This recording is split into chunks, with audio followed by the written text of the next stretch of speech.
Dude, it never gets old, especially when there's people that I've either been watching on TV or, especially in the case of you right now, I've been hearing your voice. And it's like, oh, this is what people tell me all the time. I was like, I've been listening to your stupid voice for so long. And I literally was just playing some more. And it's always this weird disconnect because you look a lot more like your characters than I typically do of mine. So it's not as weird for people. But when I jump on, sometimes they're like, Jesus Christ, what the fuck? That's not you. Oh man, dude, thank you for this is the most 2020 quarantine thing ever when it's like, oh shit, I'm late for a meeting. I'm late for something, or time zones get weird. So thank you, man, for being so accommodating. Well, no worries, man. I'm looking forward to this. What's behind you? Explain to me what's behind you. Some paintings, not mine. I'm in an office space, so I could be cleared from my children now. So they're sleeping and didn't want to get disturbed. How many kids do you have? I have one boy, 2.5-year-old. What do you have? I have two. A son who's 5 and a daughter who's 1. 5 and 1. Yeah. It's a perfect combination. Because my wife's freaking out right now because she's like, hey, we're going to do another one. I was like, dude, I don't know. I didn't think I was going to do the first one. And then I literally, when we first got together, I was like, look, I remember exactly where we were. We were in a hotel in Dallas. And I was like, look, I just want to explain this to you real quick. This is never ending in marriage. And we're never going to have kids. And she goes, okay. And boy, here we are almost 10 years later.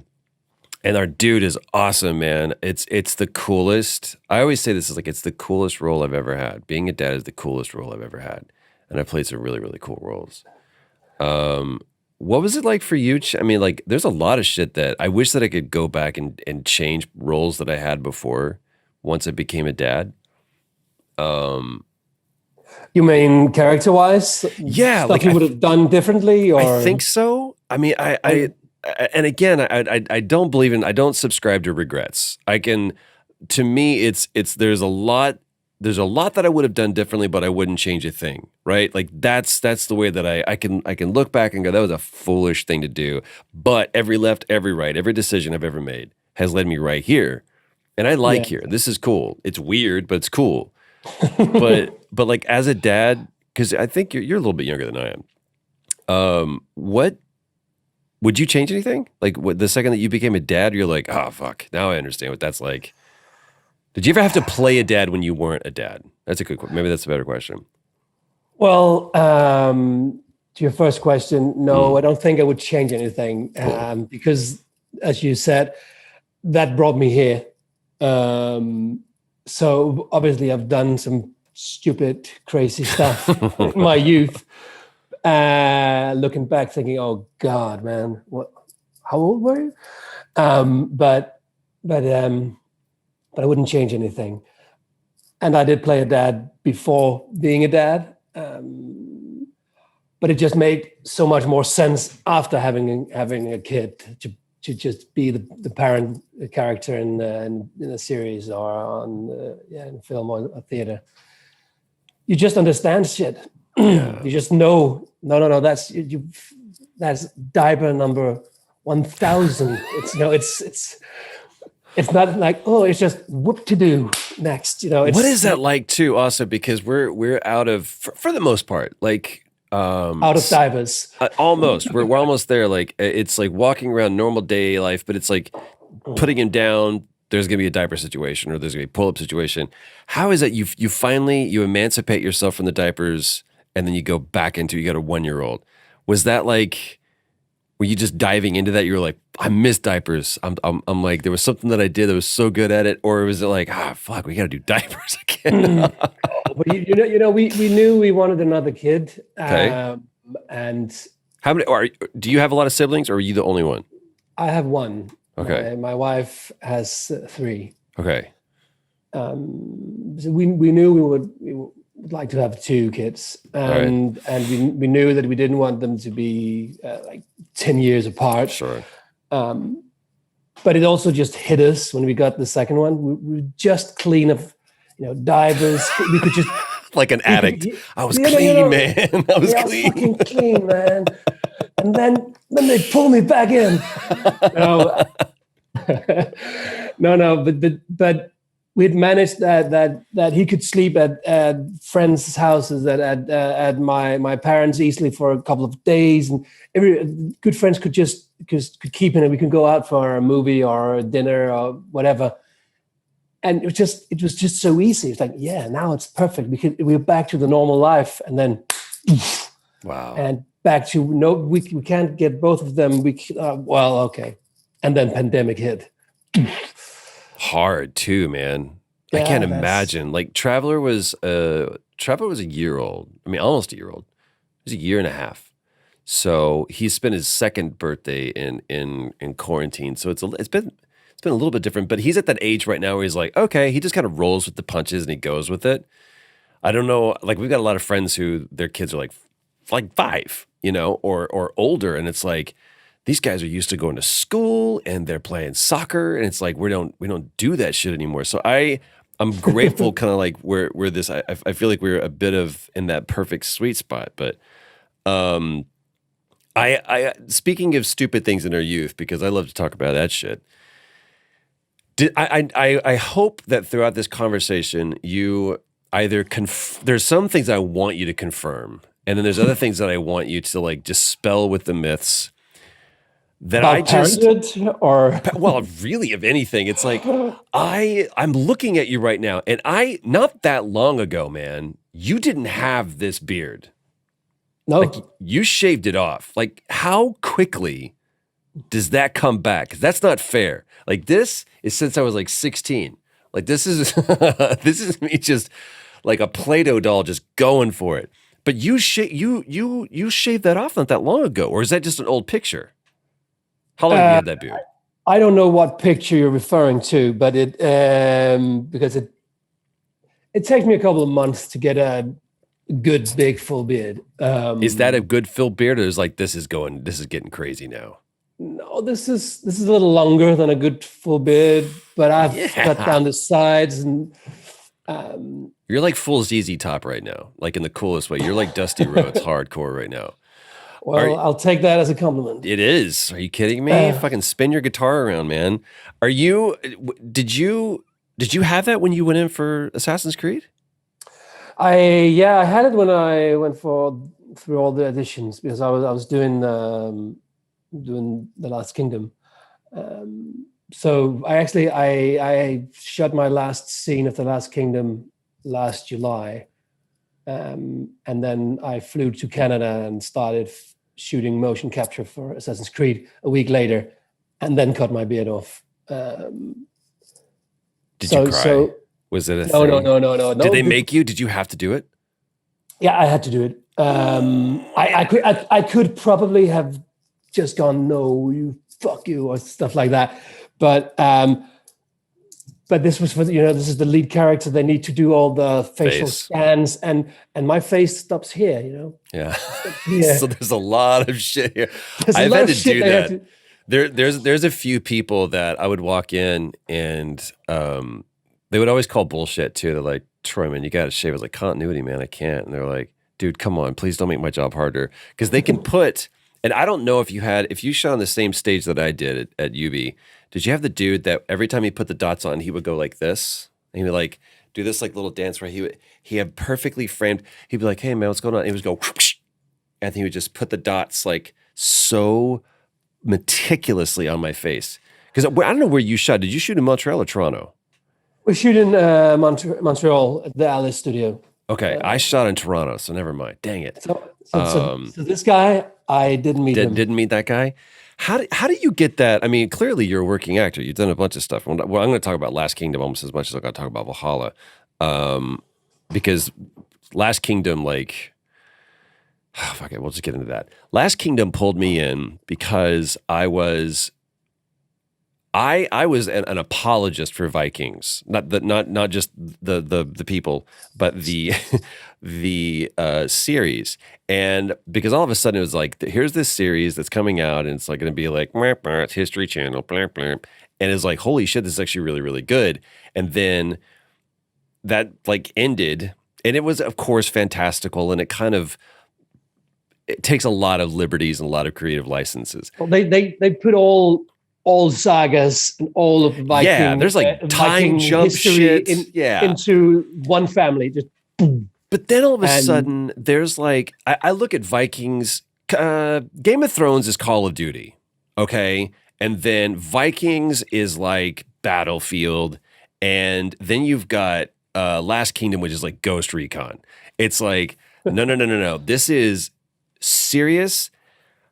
I even saw there's a video of you that I think you put up on Instagram of you going through the choreography of the sword play that you're going to do for your fight with Uhtred. Uhtred, son of Uhtred. I can't say it without saying it twice. That guy, I hope that he's like, you can dispel and go, oh, he's a dick. But I feel like everybody that's on that show feels like I remember, okay, I'm going to segue a little bit. I did a Western, and one of the first scenes that we did, all of us, there was like, we had done this big, long walk and talk, and it was just this, we're sitting on the back of horses, and there's like 10 of us, and it's just this 3-page blah, blah, blah, blah, blah, camera leading as they're talking about bullshit. And then the next part is we all are riding like across the plain. And so we start at the top of this big hill, and we have to come riding down into camera as a oneer and like stop on a dime. I was really, really new to horses, and all I knew is that there was a marker we're like 3 football fields. They're on a super long lens, and they're going to rack to where we are. So I had to hit that mark, and we come riding down, and we hit it, and I nail it. First take was like, yes. And the director goes, cut. This is Aussie. He goes, come on, guys. You can't be having that much fun. And we look like we were just like, all of us are just smiling because we're riding these horses. It's fun, like, man. It's like, this is like what you would do on the 405 on the freeway going to work. This is diaper number 1,000. God damn it. Exactly. So, but everybody on that show, I could imagine is just like, yeah, it's cold. Yeah, it's early, or yeah, it's late, because you guys do a lot of night shoots. Or it feels like you're always either shooting at night or dusk, because there's very few like sun is overhead. It's like crack of dawn, or it's been like 3 o'clock in the morning. Well, everybody looks like they're having so much fun. Is that the vibe? I think. Well, the whole series cast is sort of one big family. So it's really been a pleasure working on that show, because we. Oh no. I don't know what happened. So good. Doesn't matter. It's amazing. I love all of it. Okay, so we're one big happy family. Yeah. One big happy family. I don't know where we I just being able I kept speaking. Well, anyway, and you just froze, and I just heard in the background that no. Oh, did you hear me? I was like, "Don't do this to me." and I was like, "What do you mean no?" And then your face just went.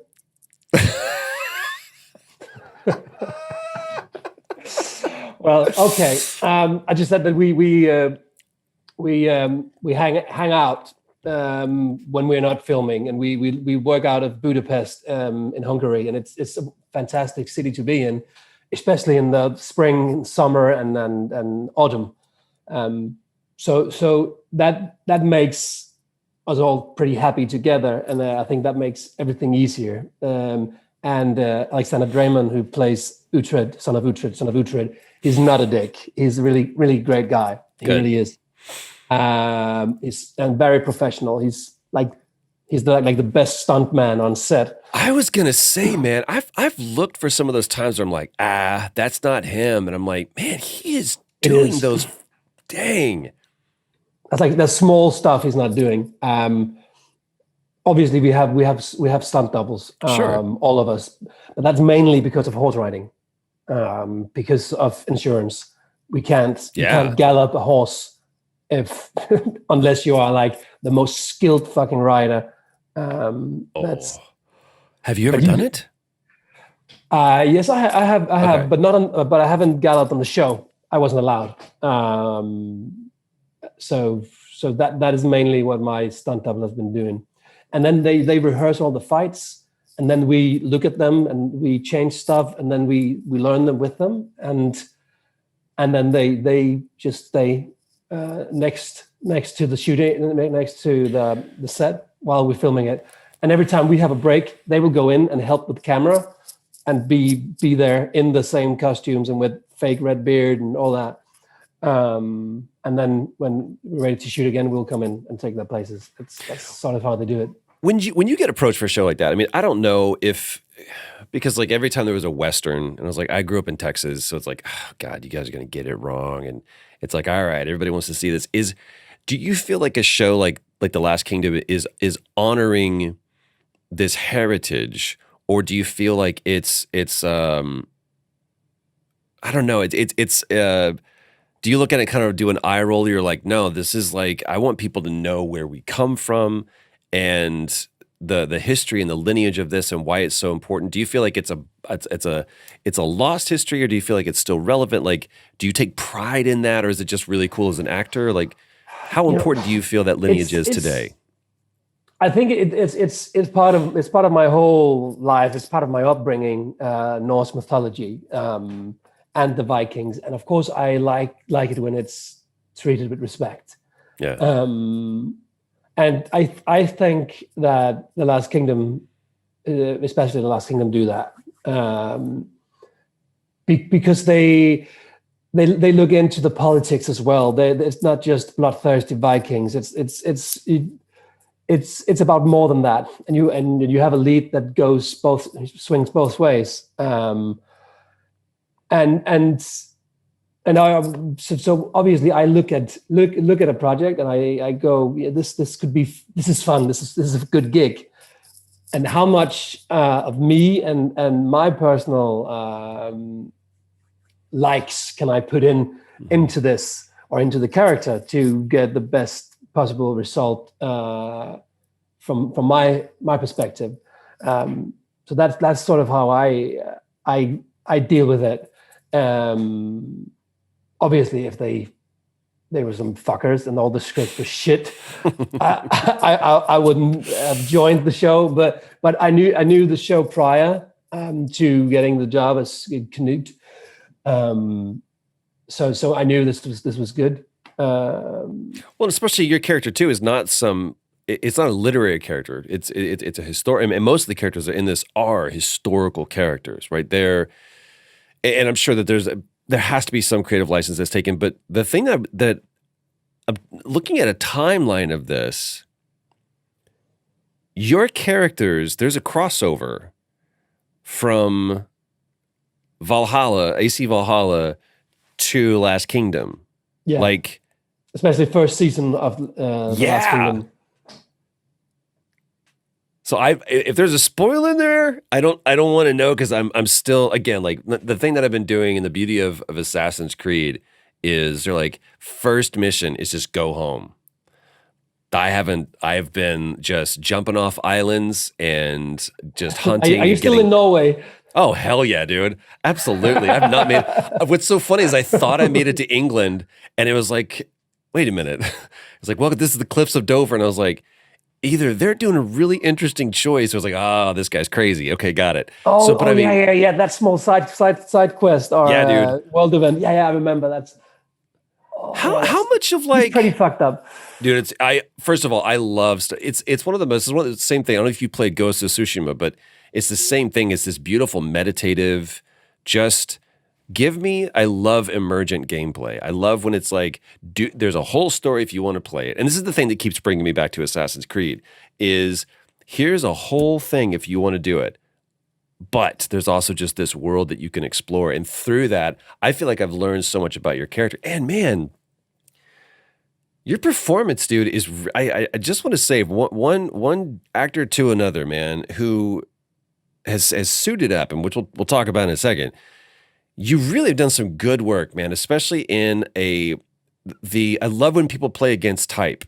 And most people who think Viking are thinking, like you said, this barbarian bloodlust, warmongering. And you are this very stoic, calm, especially coming from that opening scene, by the way, is one of the most badass.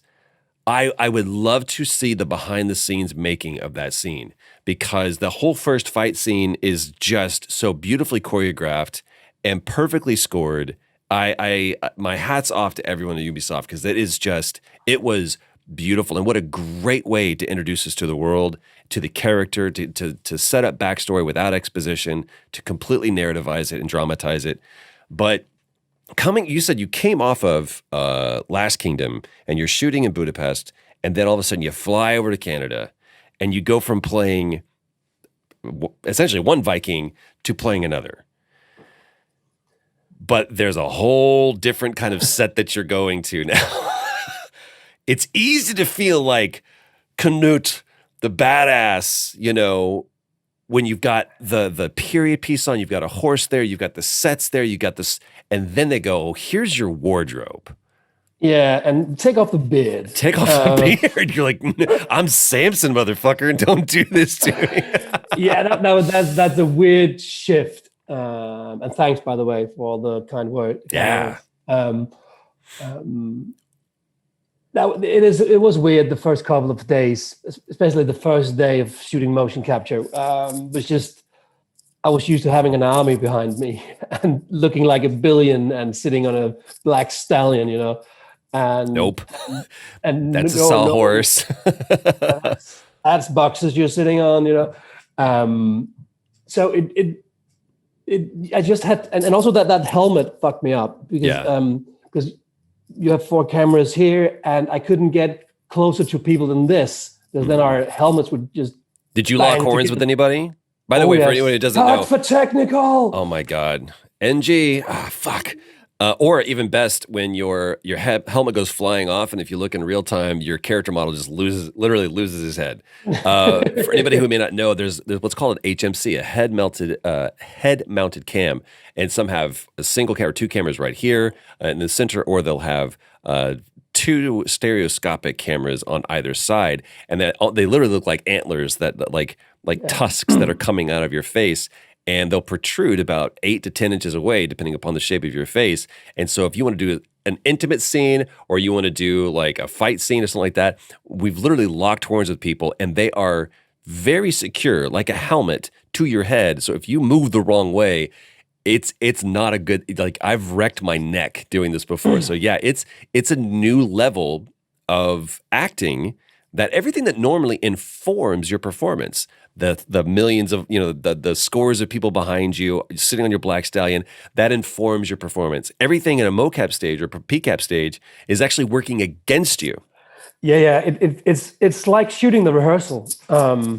It really feels like, because when you just let's meet up the day before, and we just use this office space, and we do the scenes here, blah blah blah. So you come in there on your horse, and you will have that, and then you fight, and then okay. That's it. No, that's not it. Yeah, record it now. What? No. So I just had to cope with that, and then I found out the first motion capture scene I did. I was it's like a vision for Eivor, and I'm following this. I don't want to spoil. Don't spoil. Be my friend right now. But yeah, okay. But I have a bow, and I'm hunting, and the feel that bow gave me, just standing. Yeah. That gave me character. That helped me just, okay, there he is, fine. I just need this feeling when I'm in this suit. So that helped me actually to find the character. And then when very early on, you get the mammon axe, the daddy's axe, and I always carried that one, doing motion capture, like in this like plastic hard.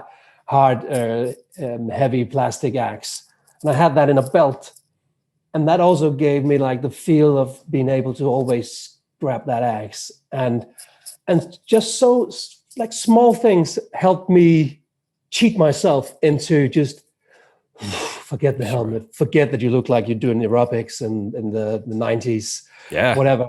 Just you're here, you're this Viking hero, and that's it.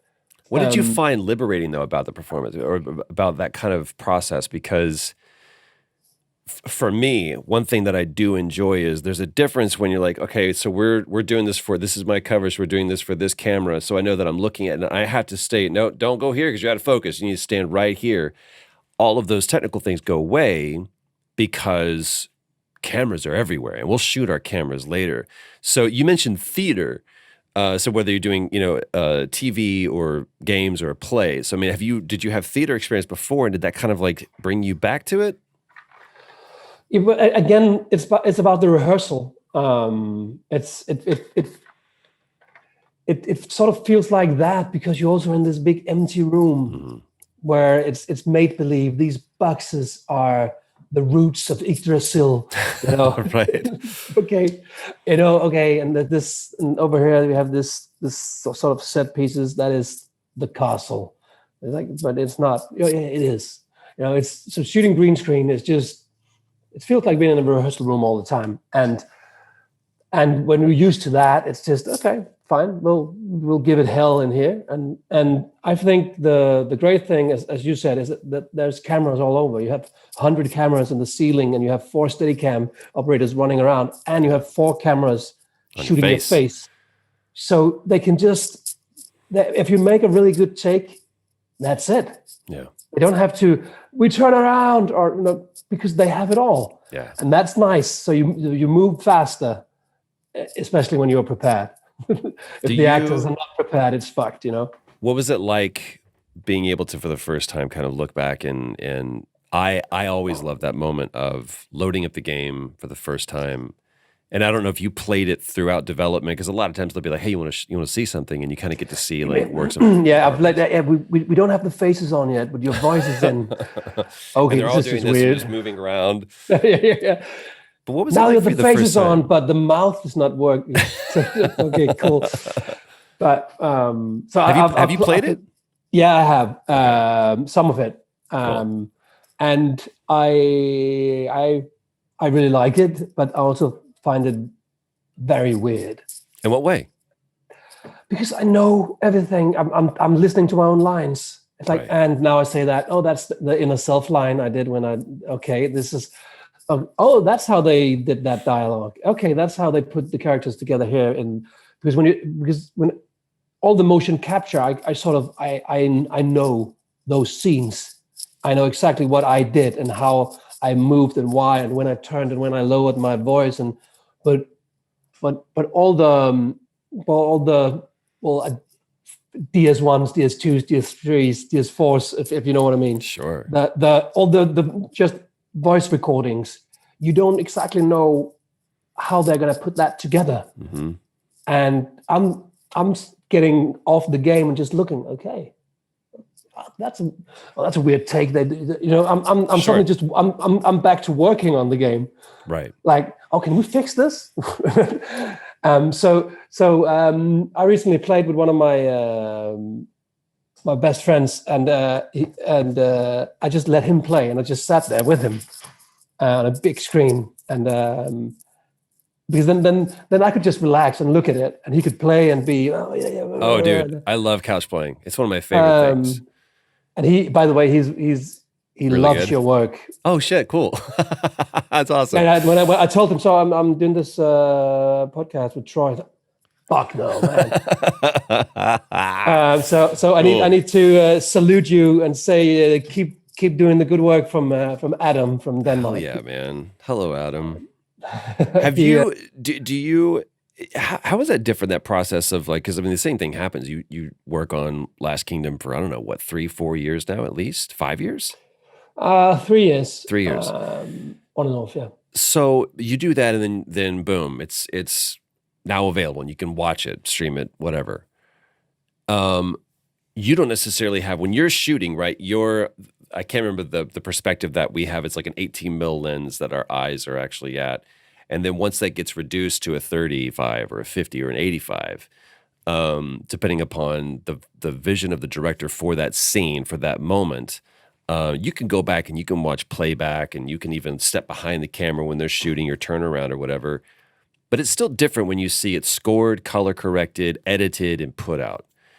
Do you have the same response when you're watching a show or a movie that you've been in versus when you've seen it in a game? Is there any more further disconnect because it's an avatar of you versus, I mean, there's a lot that again, you look a lot like Avar, but I mean, I just don't know if there's more of a disconnect with the game or there's if it's the same thing. definitely more of a disconnect, because I can see my small smile wrinkles. I can see my eyes. I can hear my voice and sort of how some of my mouth moves. Yeah. But from that on, it's not me, you know. And also you make your own avatar. So I'm gonna clean shave him, or I'm gonna put a tattoo here, or you know. So there's definitely more of a disconnect. But I think that's cool. I've sort of always liked to go under the radar. Me too. So I think this game coming out and millions of people are playing it. They've got to know my voice, but that's cool. My favorite thing is when someone goes, "That was you?" Like, yeah, that I did my job. If you didn't know it was me, then I did my job. If someone goes, I knew that for the second that was you, I was like, fuck, maybe I could have done something different, or because I love the anonymity that this gives. If it's my face, it's like, all right, it's me that's out there. But you actually have like everlasting, like that's a different dude. Like all of a sudden I look at that and I go, that's the same guy. It's crazy how much the beard and also just the aesthetic and everything kind of changes. But there's just this, is that what you want? Is you kind of want to, like, I always look at Gary Oldman and go, I want to be Gary Oldman. You have no idea what Gary Oldman's going to be in every role that you get. Are you wanting that? We all want to be Gary Oldman. We all want to be Gary Oldman. Gary Oldman wants to be Gary Oldman. Yeah. Is that the goal? Like, what do you look back now and say, like, you've got, this is a lead role, man, and this is and also in Last Kingdom as well. Like that's it's not just like a second banana kind of thing. Like you're a running through line for that story, and you're a I love playing the antagonist. I love being a force of opposition. Yeah, that's pretty fun. It's a lot of fun. To me, it's more fun nuanced. than being the lead, actually. Kinda, you know what I mean? Because you have more. You can do more because you don't have to be likable.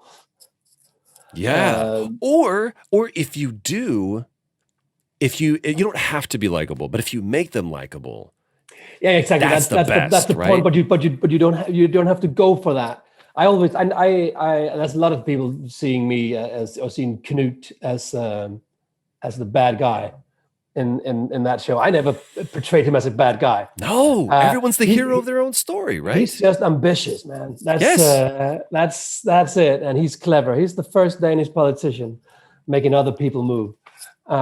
He's not going blood hair on it. Charge. Interesting. Yeah. I never looked at it that way. I see him playing the If you haven't watched the show, by the way, you really, and it's a wonderful show to binge. Incredibly violent, in like the best way. But it's not this. It's not spectacular. You know what I mean? It's so grounded and real. There's no dragons. There's no dragons. Sorry. It's just the story. I don't know, man. This probably sound incredibly reductive. To me, it's just the story of identity. And it all starts off with his name. Who are you? Right? It's all about, can you bear your father's name? Can you bear, like you anyway, I'll go down that rabbit hole really, really quickly. But it's just, I'm the same way, man. I've done interviews where I just keep talking. Like, what was? Did you even ask me something? I've just been talking for like 15 minutes. Like, shit, what happened? But I need to just listen back to interviews and read them. Like, whoa, I can't even Look. remember talking about that, man. My favorite conversations are the ones that are, look, there's interviews, and go do those with the Guardian and Telegraph and whomever. I always seek the conversation in like, I want to talk exactly. about the diapers. I want to talk about, what was it? I mean, because you obviously, you wrapped shooting before COVID hit, I'm assuming, on. I was in Montreal when they locked down Denmark. Wait a minute. How do we not talk about that? What? Well, we are talking about it now, I guess. Holy shit. I can't imagine. Go. Go.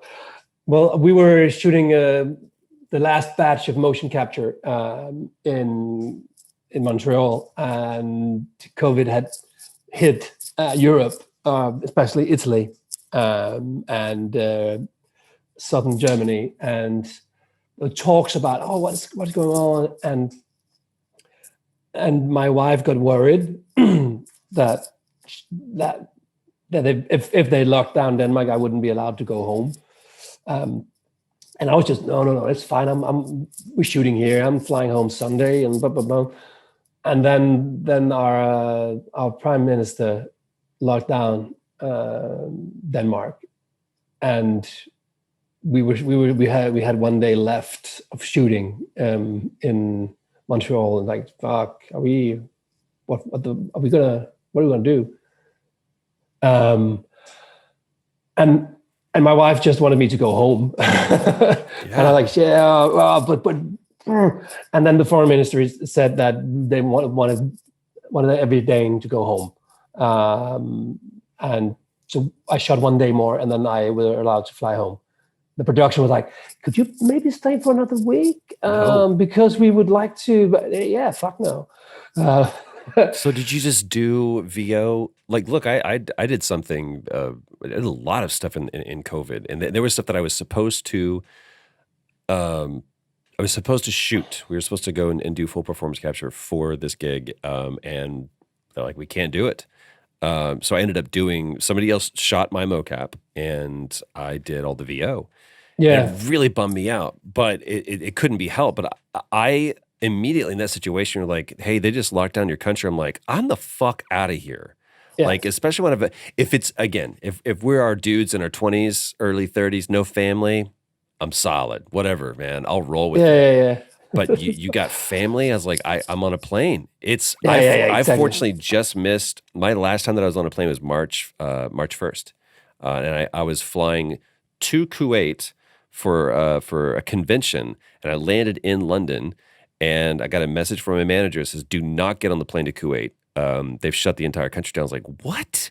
And I literally walked off the plane, went into the British Airways lounge. I was like, "Can I go home?" They're like, "See you tomorrow." I was like, "Okay." Went into London, had a meal, slept, came back, and flew out. I was gone for 24 hours. My wife was like, "What the? Where have you gone?" So I can't imagine being in a situation where. And then 2 weeks later, we hit lockdown. So I mean, I missed it by a good long shot. Hearing that your country's been locked down, I mean, that's got to be, and kids too. Yeah, it was a weird feel when I you have a baby.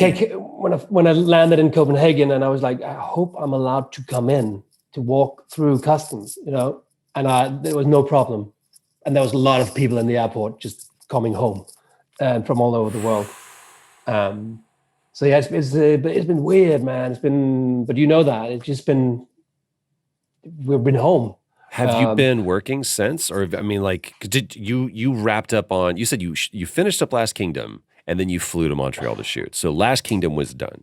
Yeah, Last Kingdom was done, and I did I did my last motion performance capture in Montreal in March, and then I flew back, and we were supposed to have like a retake batch if there were scenes to be retaken. Yeah. And fortunately, there wasn't any. You're that good. Fuck. I get it in the first take. I don't know what to tell you. That's how I roll. No. So I was fortunate to be able to just to drive into a studio that had been locked down, but there was only me and a technician. And then I had the two Canadian directors in my ears. normally they would have been in Copenhagen with us, working. Sure. In the room. So now they were back home because everybody was in lockdown home. I mean, dude, I'm grateful. I say this all the time that we work in an industry filled with problem solvers. Like that's what they do. They're professional puzzle solvers. And so they looked at, especially people in games, looked at COVID and were like, that's just bad design. We can fix that and we can work around that. And I don't know if you've done this too, but like I retrofitted this room, built a booth out, and have been able to fortunately continue to work throughout this entire time. But it's not just COVID that happened within this as well. And like especially here, like I launched this platform June 1st, and the day that I launched it was when the conversation in our country changed and then began to permeate throughout the world with the Black Lives Matter movement. And I thought that was something it felt very local for me. But then I started looking up and seeing that this thing was happening not only around the country, but it was happening around the world. Yeah. And you guys got involved with it as well, right? Yeah. I was at a big protest in Copenhagen with my son, actually. I want to teach him about all that's important. So me and him were at this big protest. It's just this year it's been one massive fuckaroo of all kinds of shit, man. Also good stuff, really good stuff. But just shit, man. I've really struggled with this. No, I've been stretched by this because there's this way that I can look at it and go, there's been some shit. And then there's like something that I feel like today is Monday. I have no idea what kind of day you've had. I've had a great day so far. Like I woke up, my son was just like instantly cute. He just opens his eyes and he's instantly talking about monster trucks and choo-choos, and he loves clocks. He's fascinated by clocks. And so my day it'll just like invariably and exponentially gets better the second that he wakes up. And we talk about, is this guy going to be blue or gray? And he says teal. I'm like, maybe one day, but today it's blue. Yeah. And so there's all these cool things, but at the same time, it's possible that you're like, I've had more bad news. My kids are sick. I've fought with my wife, whatever. So the same day, the same 24-hour period is presented to both of us in different time zones, but it's been presented to both of us. And so what I'm saying is that we both have different perspectives on the same day. And so the day is actually agnostic, good or bad. It's just Monday. And it's been Monday for you longer than it's been Monday for me. Yeah, it's evening here. So I've been trying to like distance myself from it and go, it's not good or bad. It just is, right? So I love traveling. It's one of my I named my son Traveler. Like I love flying. I love going. I've never been to Denmark. It drives me crazy. I want to go so badly. But I'll pick you up with something good when Uncle COVID fucks off. Yeah, man. But I'm grateful because I've had this opportunity with my son to like be here with him and see if it's a blue sky or gray sky, or maybe fuck it, it's going to be a teal sky one of these days. Have you been able to look at this and like being able to take your son to a Black Lives Matter rally and go, hey, this is important, and being able to show him like, Daddy did this game.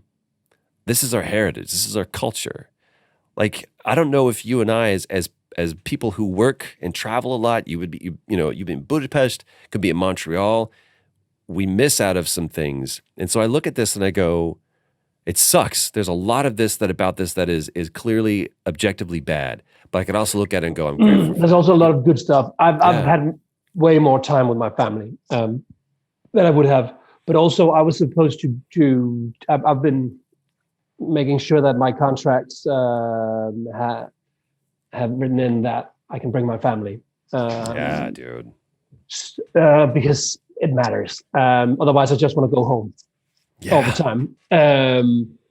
So we were supposed to be 2 months in Canada, actually, and visiting a good friend in Iceland before, and then visiting some family in the States as well.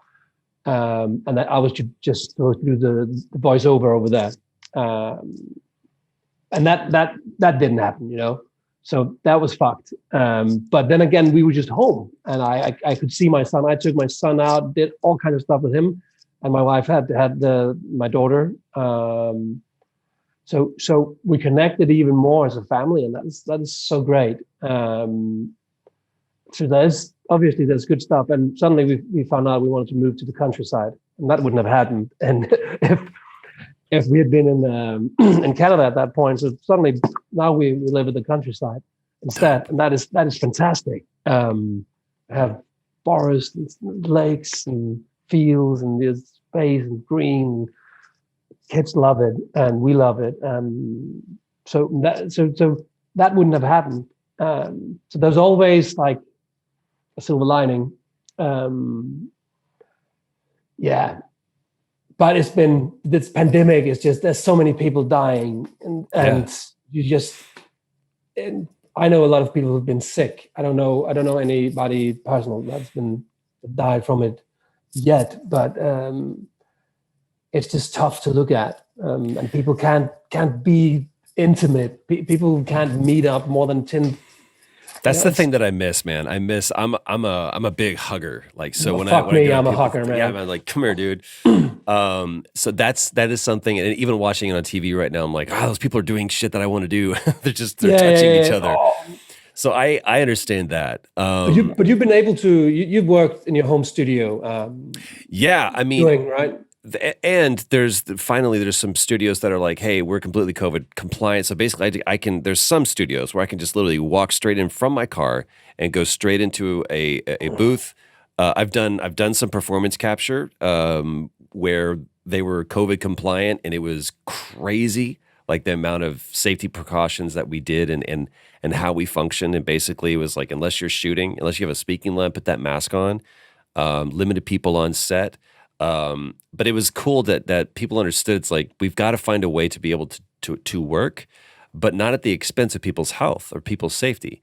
So it's been a very interesting and revealing time, and by no means is it something that we should diminish the importance of. And clearly, to me, what you said is the thing that has been the most prevalent is what really matters. What really matters is my family. What really matters is my safety. What really matters is understanding that we need to be connected to each other. Like, that's like, and I'm so fucking grateful. I don't think Zoom was a thing before COVID. No.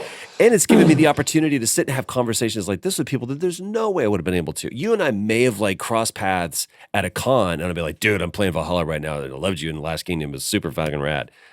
But to be able to sit down like this and go, like, I got to go put my boy down for a nap right now. And you got to put your kids down, and for us to be able to just sit down for a second and go, okay, the world can pause, and let's just have a conversation that two people from opposite sides of the world that have found themselves crazily thrust together online can have a cool conversation. I want to know what's next for you, because like I'm a fan, dude. I'm a fan of your work, and I'm curious. With after Last Kingdom, Valhalla is out. What is next for you?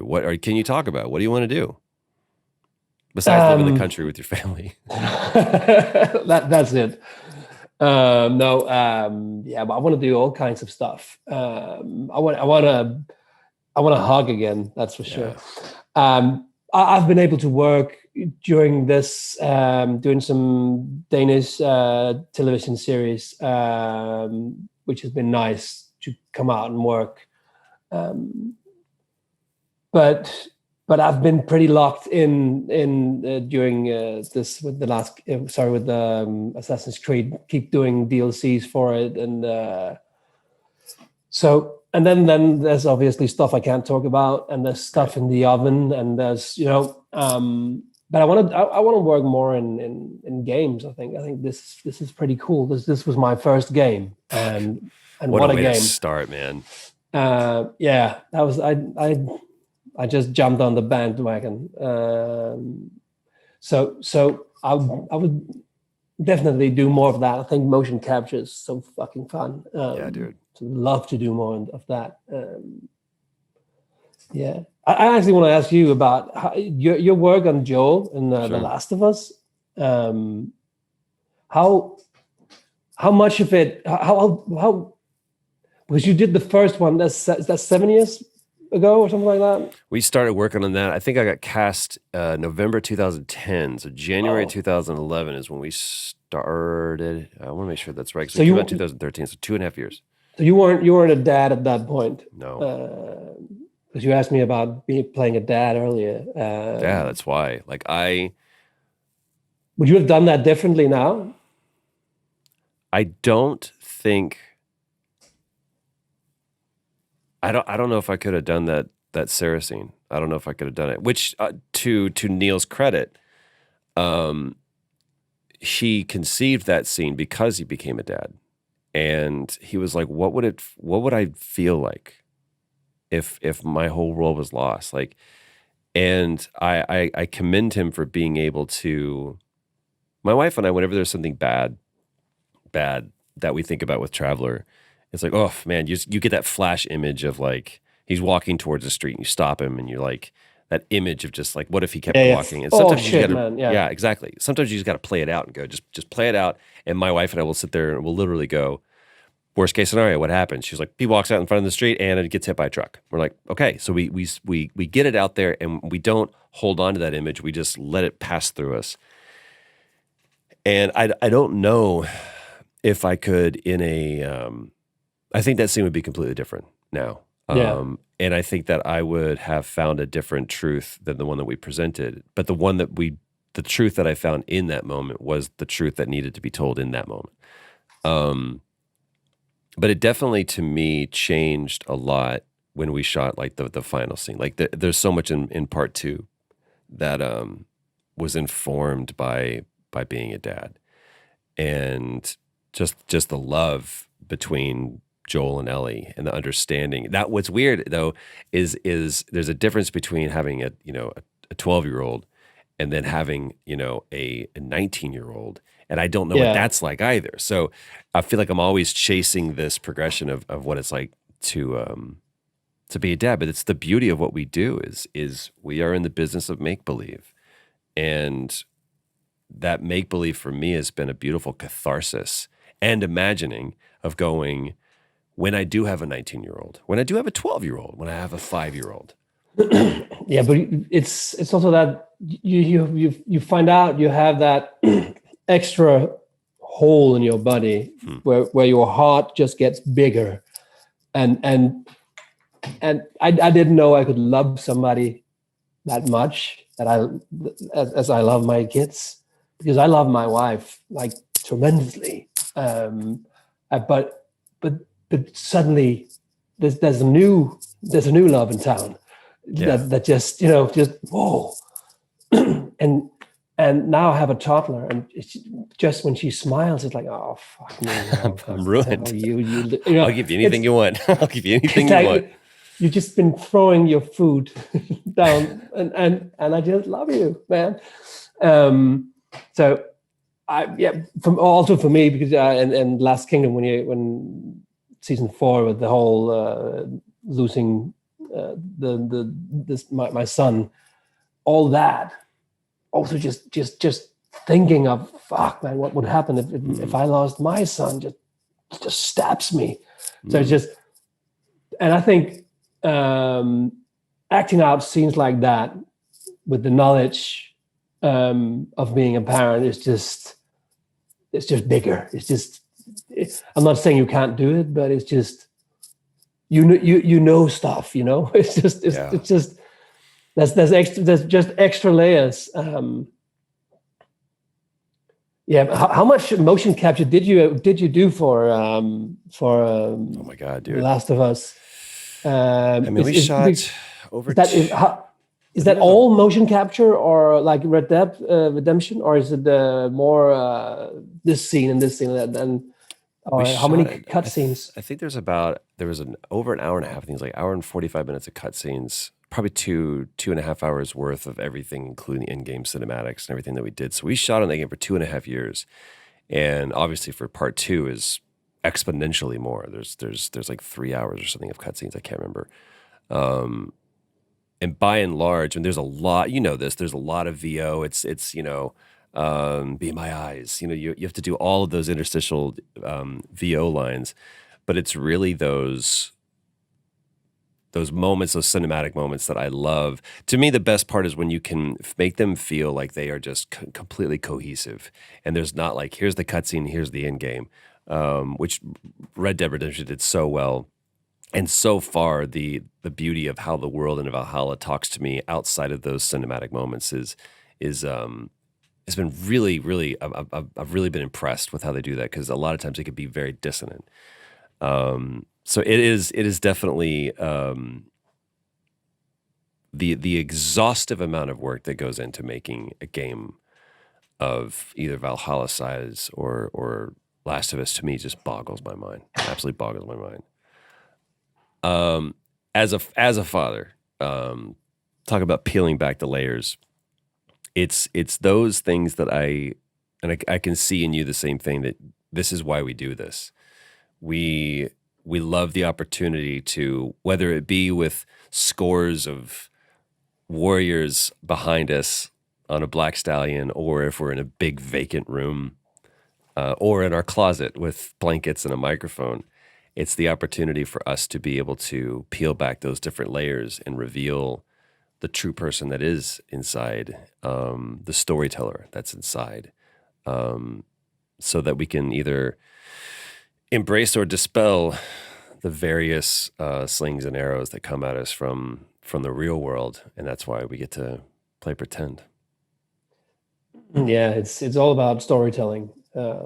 It's about getting people to think, getting people to want to open a book or Google something. Yeah, like, dude. What happened back? I need to find out more about that, or mental illnesses or whatever subject you're working on.